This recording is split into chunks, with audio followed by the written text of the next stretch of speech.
Johnson.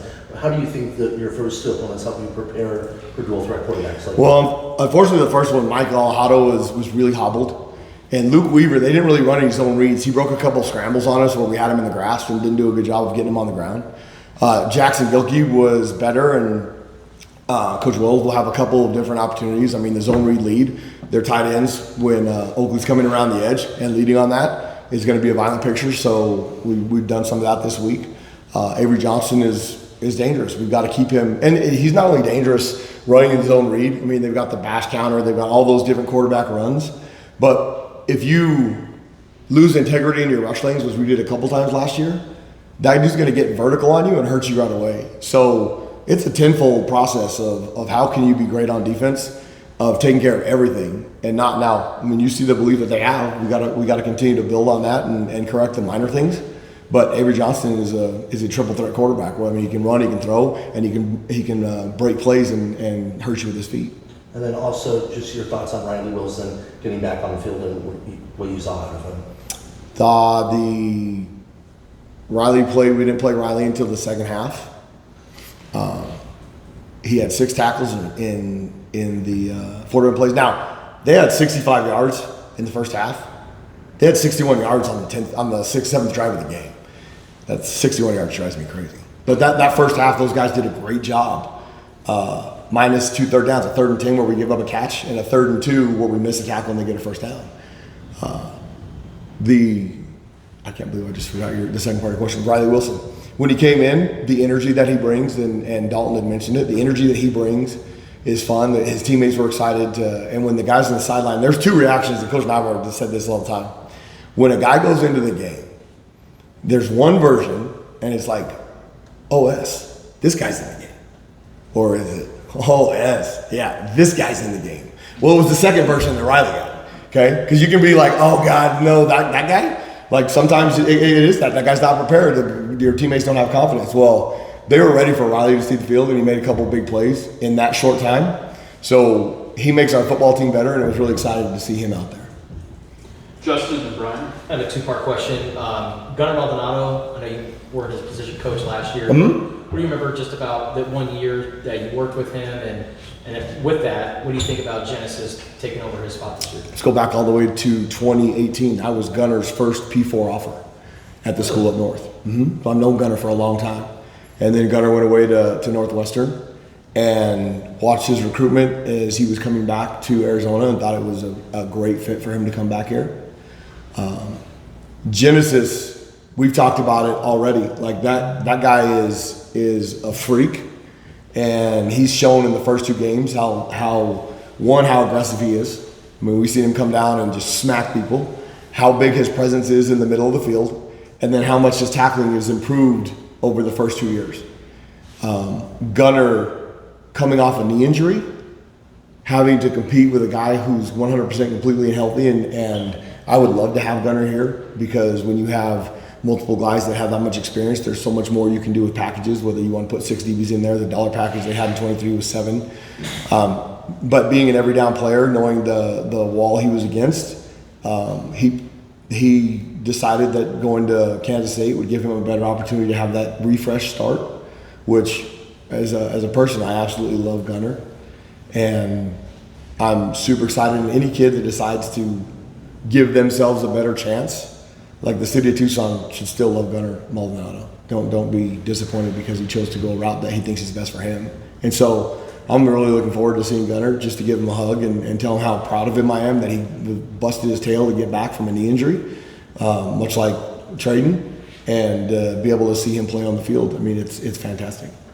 Love that kid. Brian and Jason. Do you expect Trey to be able to go available this game? If not, what's the plan? Who would step in for him? I think the biggest piece of having depth in all those pieces, Trey and I think Geronimo, those guys are doing a great job of getting all the guys that are injured back. I have no idea if Trey Smith's going to play. And when Coach Wells and Coach Kleiman watch this, they're going to be like, he's full of it, like just like we talked about Dylan Hurts. I don't know if Trey's going to play. We'll make that as a game time decision. The injury to Trey happened on the interception to Genesis, And I was kind of upset on the sideline because I thought it was dirty. It was not. The guy tripped over Trey's foot and rolled onto his ankle. And did you notice during the play that Trey was hurt? You did not, because the sucker got off the field. He actually ran off the field. Like, that's a big deal around here. We take pride in that. And so he didn't come back in the game, and he wasn't on the sideline in the second half, so we'd go make sure that everything was good, and they did all those things. But, like, there's significant pride in that. Malachi Bailey has done a great job having Riley back. Chase has done some really good stuff on the edge. Deshaun played end instead of our 30 stuff.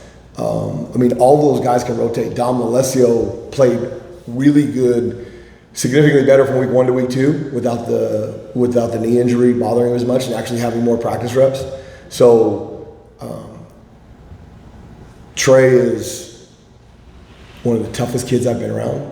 So I know it's going to be really hard to keep him off the field. But unfortunately, as coaches, we don't get to make those decisions. I mean, you always look out for the best interest of kids. Mm-hmm. But I want everybody to play. So that's why they let those guys, and that's why they don't tie trainers to coaches' contracts anymore, like in the old days. Because guess what? In the old days, all those guys would be on the field, but it's smarter now. Jason and Michael. How is this year's offense under Matt Wells different than last year's? So if you go back to when Matt was at Utah State and also Texas Tech, but more so Utah State, where he was calling it every single down. The movement and pieces they try and give you, they're very similar to what we do defensively. They try and give you a bunch of pre-snap pictures and completely change it by the time the ball's snapped. The movement, when he has weapons, especially scary with Dylan Edwards, like the different things that they can do with that guy, because you can line him up at wide out, you can put him in the backfield, you can run the fly sweeps and all those series with him. The big mass shifts and motions, it gets DB's eyes dirty.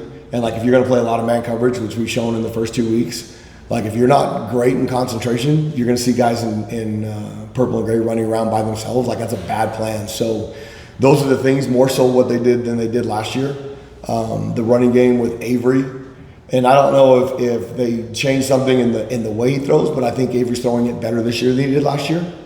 2 years ago, at the end of 23, like all the different stuff that they did with Avery Johnson, it shows you how elite he is as a runner, and now he's playing elite as a passer. So I mean, they've done a great job of coaching him and making him a better player. So Matt does a great job of moving things around, giving you different pictures, running different plays out of the same picture. I mean, I think really good coordinators and play callers, they set you up for failure, and they do things that make you think they're going to get something and then give you the same picture and give you something else. And it's very similar to what we try and do. So, I mean, it'll be fun. I mean, when Matt left New Mexico, and I'm fairly handy in the stuff I like to do. I mean, I like to do projects and stuff. I redid the entire floor of that dude's house to help him sell it. Like we gutted out all the carpet and tile and put in wood flooring. And so I'll remind him of that before the game. Like, hey man, you owe me. Like, let's have some fun after this. Let's try and kill each other. Michael and Justin. I have a flooring project at home here. Hey, spring break is like a time that we have off. Like 43 to 52 weeks of the year, spring break. Let's attack this thing. We'll attack everything. We'll compete and like see who's better by the end of it. Yeah. The question is, what are the kind of the main coaching points when it comes to containing a mobile quarterback or someone who might execute those kind of zone read plays? Understand one, because the zone read is a threefold play. I mean, they've got the RPO off of it where you can throw it, and they do not call linemen downfield anymore. Okay, we're gonna have some pregame officiating contests because they've got some of the things that I talk about with Matt Wells giving you different pictures where they'll give you end over formations where receivers are covered up, but they're still running downfield and the referees don't call it. Because they do it so fast and they move so fast and all those things, the referees half the time don't even know because it's not their fault. It's just the way, it's the design of it. It's smart, so you can cut guys loose that way. So in the old days when you had an end over, you knew you didn't have to cover a guy. Well, you better cover him because they might still throw it to him and they won't catch it. Knowing what's going on around you, so you know what pieces are taken care of, and then who's responsible for the quarterback. And we want to give them pictures that one guy might be responsible pre-snap and it's another guy post-snap. And so knowing, okay, and then leverage. What kind of runner is he? Seth talked about earlier, like a quarterback that can put his foot on the ground and get vertical is really scary. A quarterback that has super speed that can outrun you. I mean, there's different versions. So know what you're getting and then put your best athletes in space to be able to match that up. Like if you ask a nose guard to set the edge and come around on a stunt and be the quarterback player, well then shame on you. That's your fault. Okay, don't put kids in positions where they can't do something. Those are the kind of things that we've stressed this week, and knowing, and as this thing evolves, as they get better, like I said in after the Hawaii game, I called a defense conceptually that should have worked that we didn't understand. Well, they were ready for it in week 2, and it worked. We stopped them on 3rd and 1. So there's pauses and learning small pieces of that. We've drilled and stuff, and we've done some more walkthrough stuff with the shortened week so that we can get some learning pieces and then come after them. And then like today was we went full pads yesterday, full pads again today on a short week. Like we're gonna try and get ready for a physical game on Friday because it's gonna be a super physical game. We'll finish up with Justin. So what is it like going up against Trace Spivey in practice? So the Trace Spivey from spring to the Trace Spivey to now, he's playing significantly faster. And when you know what you're doing and you know how to do it, usually you can play with more confidence, which he is. I think he's playing I think Colin and those guys did a great job because his body has kind of changed from the spring to the summer, so he's bigger and stronger, which when you throw a ball, like the very first ball of the Hawaii game, like they threw that into 3 dudes and he jumped up over all of them and caught it. I didn't see him doing that in the spring. He's bigger, faster, stronger. He went down the other day in practice and hopped right back up, and like it's the mentality piece of it. And I think that carries in everything you do. I mean, he's probably attacking his classes the same way he's attacking the playbook and the same way he's attacking his relationship with his girlfriend. It's like win at everything. And because of that, you've seen significant improvement from when he first got here. And then I think there's a huge confidence piece. I mean, I think he left there to, much like Gunnar, find a spot where he felt that he was in better position. And he probably felt that. And I think Bobby Wade has done a phenomenal job.